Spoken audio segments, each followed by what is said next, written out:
भारत के प्रधानमंत्री माननीय श्री नरेंद्र मोदी जी से मैं आग्रह करती हूं कि आज के इस अत्यंत आनंद के तथा अविस्मरणीय अवसर पर अपनी ओजस्वी वाणी तथा बहुमोल विचारों से हमें उपकृत करें।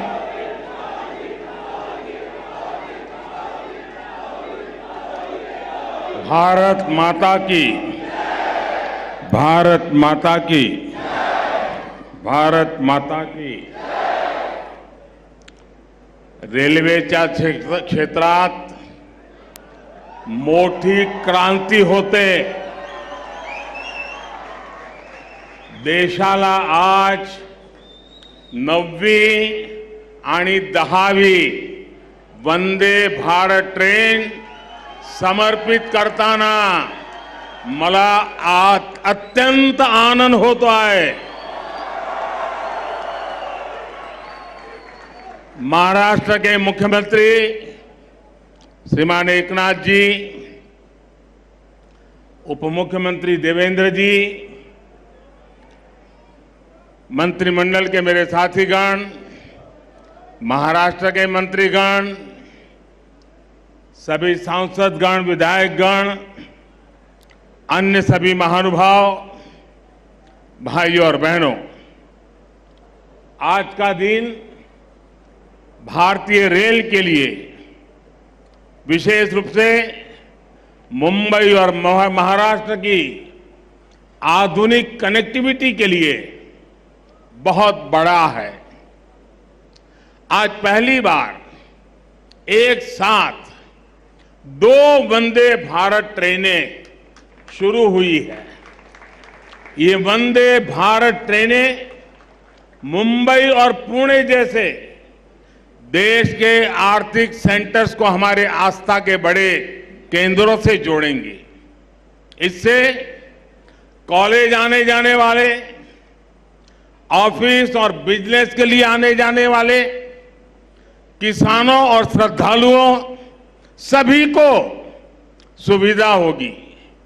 ये महाराष्ट्र में पर्यटन और तीर्थ यात्रा को बहुत अधिक बढ़ावा देने वाली है।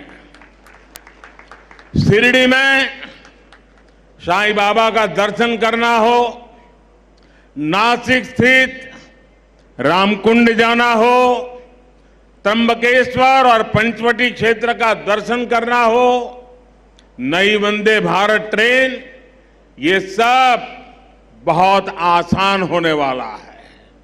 इसी प्रकार मुंबई सोलापुर वंदे भारत ट्रेन से पंढरपुर के विठ्ठल रखुमाई, सोलापुर के सिद्धेश्वर मंदिर, अक्कलकोट के स्वामी समर्थ या फिर आई तुलजा भवानी के दर्शन अब सबके लिए और सुलभ हो जाएंगे।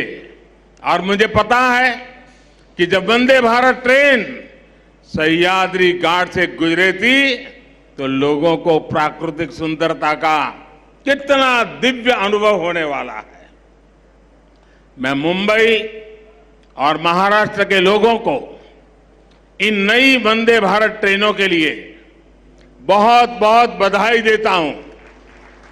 साथियों, वंदे भारत ट्रेन आज के आधुनिक होते हुए भारत की बहुत ही शानदार तस्वीर है। ये भारत की स्पीड, भारत के स्केल दोनों का प्रतिबिंब है। आप देख रहे हैं कि कितनी तेजी से देश वंदे भारत ट्रेन लॉन्च कर रहा है। अभी तक 10 ऐसी ट्रेनें देश भर में चलनी शुरू हो चुकी है। आज देश के 17 राज्यों के 108 जिले वंदे भारत एक्सप्रेस से कनेक्ट हो चुके हैं। मुझे याद है, एक जमाना था जब सांसद चिट्ठी लिखा करते थे कि हमारे क्षेत्र में स्टेशन पर ट्रेन को रुकने का कोई प्रबंध कीजिए, 1-2 मिनट का स्टॉपेज दे दीजिए। अब देश भर के सांसद जब भी मिलते हैं तो यही दबाव डालते, यही मांग करते हैं कि हमारे यहां भी वंदे भारत ट्रेन चला दीजिए। एक क्रेज है आज वंदे भारत ट्रेनों का। साथियों, मुझे खुशी है कि आज मुंबई के लोगों का जीवन आसान बनाने वाले प्रोजेक्ट भी यहां शुरू हुए हैं।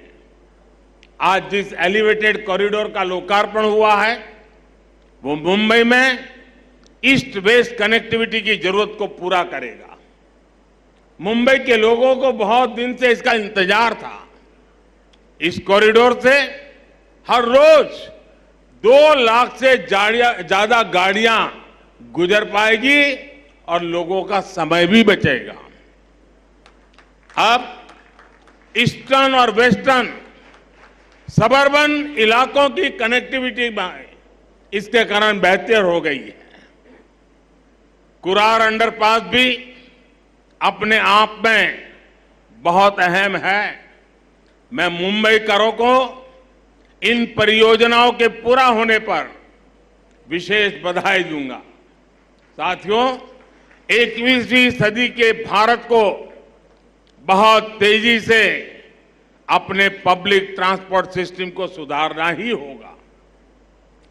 जितनी तेजी से हमारा पब्लिक ट्रांसपोर्ट सिस्टम आधुनिक बनेगा, उतना ही देश के नागरिकों की ईज ऑफ लिविंग बढ़ेगी, उनकी क्वालिटी ऑफ लाइफ में सुखद सुधार होगा। इसी सोच के साथ आज देश में आधुनिक ट्रेनें चलाई जा रही हैं, मेट्रो का विस्तार हो रहा है, नए नए एयरपोर्ट्स और पोर्ट्स बनाए जा रहे हैं। कुछ दिन पहले जो देश का बजट आया उसमें भी इसी भावना को सशक्त किया गया है और हमारे मुख्यमंत्री जी और उप मुख्यमंत्री जी ने उसकी भरपूर तारीफ भी की। भारत के इतिहास में पहली बार 10 लाख करोड़ रुपए सिर्फ इंफ्रास्ट्रक्चर के विकास के लिए रखे गए हैं। ये 9 साल की तुलना में 5 गुना ज्यादा है। इसमें भी रेलवे का हिस्सा लगभग 2.5 लाख करोड़ रुपए का है। महाराष्ट्र के लिए भी रेल बजट में ऐतिहासिक वृद्धि हुई है। मुझे विश्वास है कि डबल इंजन सरकार के डबल प्रयासों से महाराष्ट्र में कनेक्टिविटी और तेजी से आधुनिक बनेगी। साथियों, इंफ्रास्ट्रक्चर पर निवेश किया गया हर रुपया नए रोजगार की संभावनाएं बनाता है।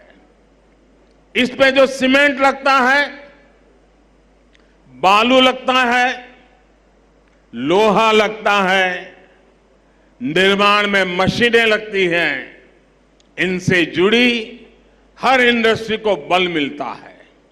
इससे बिजनेस करने वाले मिडिल क्लास को भी लाभ होता है, गरीब को रोजगार मिलता है। इससे इंजीनियरों को रोजगार मिलता है, श्रमिकों को रोजगार मिलता है। यानी इंफ्रास्ट्रक्चर जब बनता है तब भी सबकी कमाई होती है और जब तैयार होता है तो वो नए उद्योगों, नए बिजनेस के रास्ते खोलता है। भाइयों और बहनों, इस बार के बजट में मध्यम वर्ग को कैसे मजबूती दी गई है, इस बारे में मैं मुंबई के लोगों को विशेष तौर पर बताना चाहता हूं। चाहे सैलरीड क्लास हो या व्यापार कारोबार से कमाने वाला मध्यम वर्ग, दोनों को इस बजट ने खुश किया है। आप देखिए, 2014 से पहले तक क्या हाल था। जो भी व्यक्ति साल में 2 लाख रुपए ज्यादा कमाता था उस पर टैक्स लग जाता था। भाजपा सरकार ने पहले 5 लाख रुपए तक की कमाई पर टैक्स में छूट दी और इस बजट में इसे 7 लाख रुपए तक पहुंचा दिया। आज जिस कमाई पर मिडिल क्लास परिवार का टैक्स 0 है, उस पर यूपीए सरकार 20% टैक्स लेती थी। अब ये युवा साथी जिनकी नई नई नौकरी लगी है, जिनकी मासिक आय 60-65 हजार रुपये तक की है, वे अब ज्यादा निवेश कर पाएंगे।